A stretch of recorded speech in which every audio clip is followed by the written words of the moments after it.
মাত্র 20 মিনিটে আমার পিৎজাটা রেডি। এটা হচ্ছে ইনস্ট্যান্ট পিৎজা, কিন্তু কোনো baking powder, baking soda, east ব্যবহার করিনি। আর এটা কিন্তু চিকেন পিৎজা, আর প্রচণ্ড চিজি হয়েছে, দেখতেই পাচ্ছ খুব সফট হয়েছে। তা চলো প্রসেসটা দেখতে থাকো।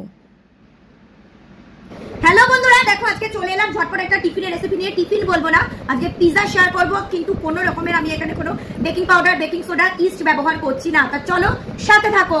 প্রথমেই আমি 200 গ্রাম ময়দা নিয়েছি, সামান্য লবণ দিয়েছি, চিনি দিয়েছি, টক দই দিয়ে এটাকে মাখাবো, কোনো জল ব্যবহার করব না।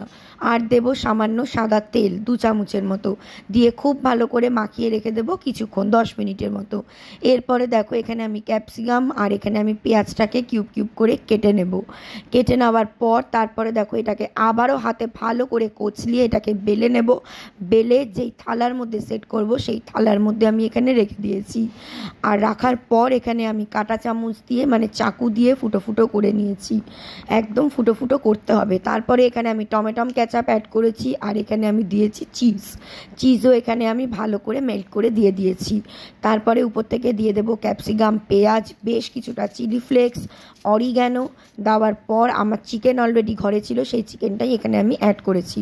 উপর থেকে আবারও দিয়ে দেবো চিজ, খুব ভালো করে চিজ দিয়ে তারপরে এটাকে আমি মানে একদম গ্যাসের ওভেনে রাখবো 20 মিনিট। 20 মিনিট বাদে আমার পিৎজাটা হয়ে যাবে একদম রেডি।